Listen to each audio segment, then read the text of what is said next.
Okay, we're back for the Guru's Rants. Ormat. Ormat means respect, and it's always good to pay respects to anybody whenever you're training or even talking about martial arts. So, I'm going to make a series of videos about training, philosophy in Pentjak Silat and Kung Tao, and also training ideas about not just combat, but also the internal training, Qigong, martial arts, even music, strength training. All these things are related because they're all sciences. So the concepts help each other out. Anyhow, so I was asked to talk about more aspects of Pentjak Silat and philosophy. So I'm going to reveal some truths about Silat that not a lot of people want to talk about. And you might like it, you might find it informative, or some may find it that they don't want to hear it, and that's okay with them. I have this to say. Here's the truth. The word Silat did not exist before World War II. The fighting art of Indonesia and Malaysia and the South Archipelago Islands was not called Silat until after World War II. The name of the fighting systems were usually called the region in which the fighting system was found. So, for example, if you developed a fighting system in Texas, your system would be called Ulin, Texas. Ulin is like style of, and Texas would be the region. So an art like Chimande is called Chimande because it came from a region of the Chimande village. You know, an art like Serak came because the founder's name was Pak Serak. So you either had an art based on the name of the originator of the art, or you had an art based on the name of the region where that name was found, that art was found. So for example, Garuda or Garut is in the village of Garut, okay? And Garuda is an eagle, but it's also a region there. So, like I said, the name Silat did not exist until after World War II. And actually it comes from Islamic, Sufi, you can think of it like Masonic orders, but Sufi orders. And it's S-I-L-A-T. It's an acronym. Shahada Ibada Laku Akida Taqwa. And there are 5 principles in Sufism. And it means basically similar to the 4 precepts of Silat that I talked about in the other video.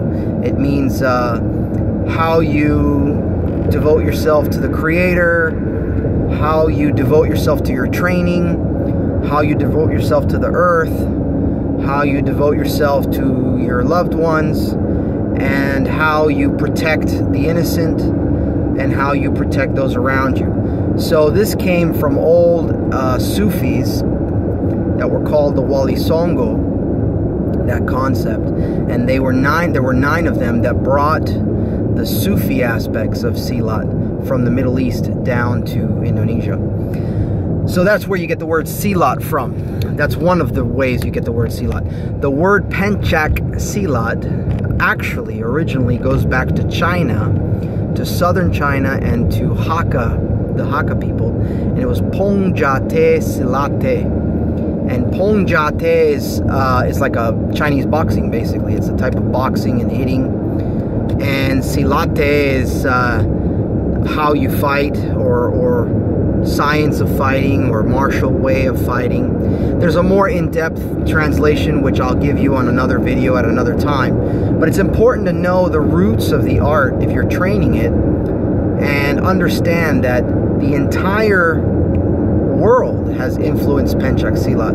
It's not just an Indonesian art or a Malaysian art. And in order to understand that, you have to study history, right? As my teacher, Babak Willem de Toires, always tells me, If you study history, you'll know the past, you'll know the future, because history always repeats itself. So if we look at Silat, Pentjak Silat, Pentjak Silat, it was influenced by the nomadic Chinese tribes. It was influenced by the nomadic natives of Indonesia and Malaysia. The kingdoms of Java and Sumatra, they were trading with the Okinawans 2,000 years ago. So there's some connection there to Gojuru and to that form of karate.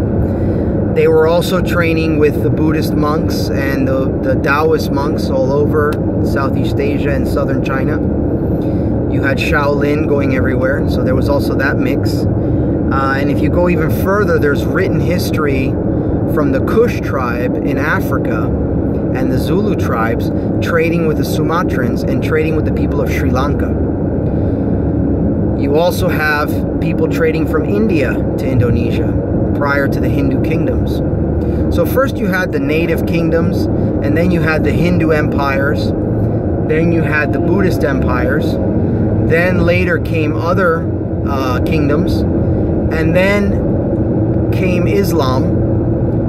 And Islam actually came in through peace in Indonesia. It didn't come in through war, but it was what they call a silent jihad, and that's a whole other story. I'm not going to get into it on this video. But anyhow,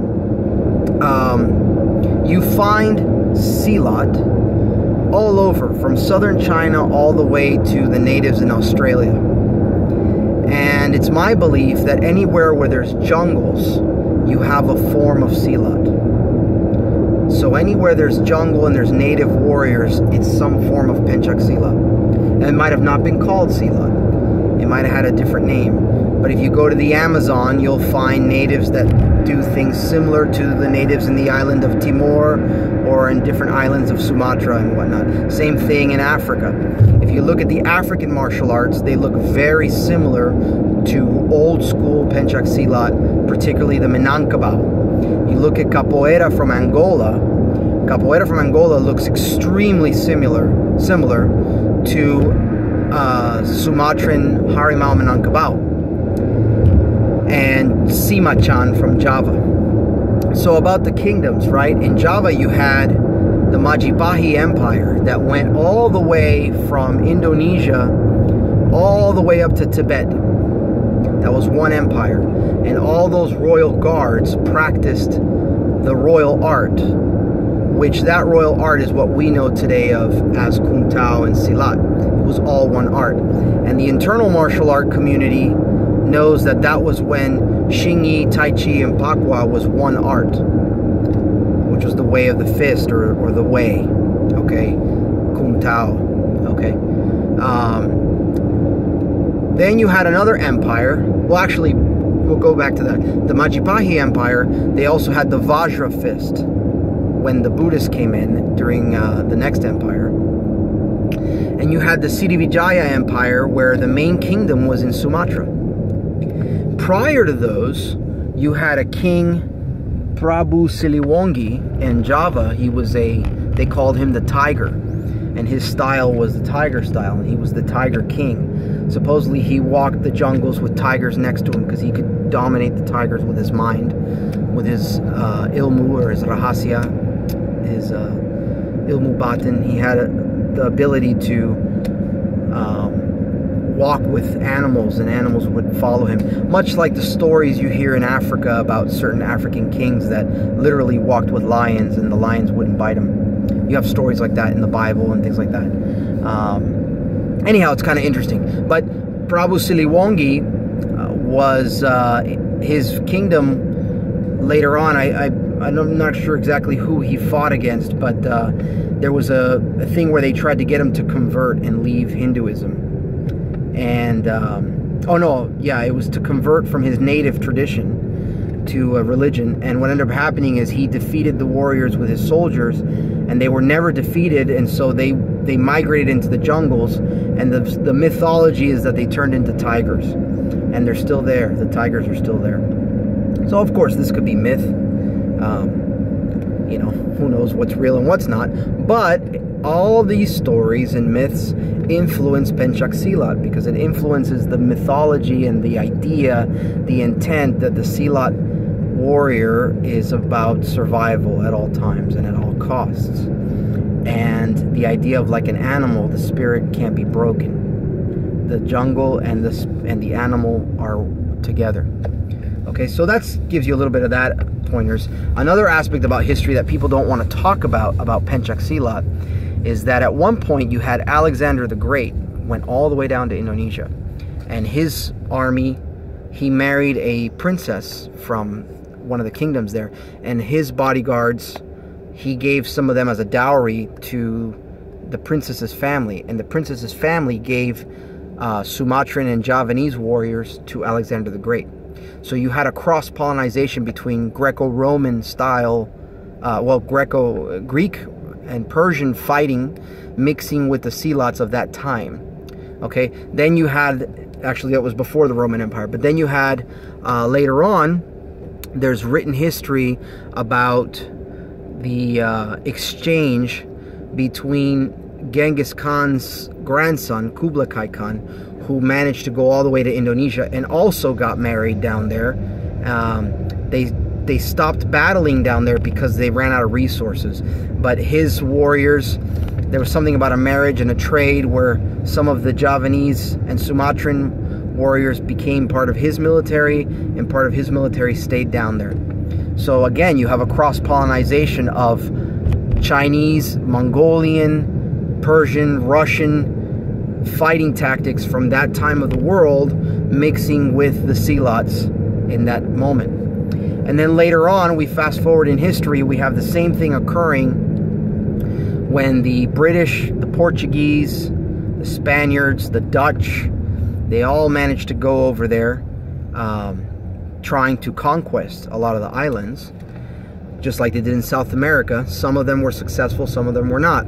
And a lot of the fencing and the knifing began to integrate itself into the southern Chinese and into the Philippines and into Indonesia. And that's why you find some similarities between Kali and Silat, and you find some similarities between some of the Silats and fencing. If you look at the kris is a fencing weapon. It's not a slashing weapon, it's a thrusting weapon. Okay? So you can see a lot of this stuff, and again, don't take my word for anything. Do your own research and find out for yourself. Read history books, and you'll find that there were people trading in Indonesia and Malaysia going back to the 14 and 1500s from the European world going over, and from the African world and the Hindu world, they were trading 2,000 to 4,000 years ago. So a lot of cross-pollination had occurred on the Silk Road and on the oceans. And that's why I believe Silat is the original mixed martial art, or Kung Tao. It's the original mixed martial art. And I also believe that there is no pure Silat.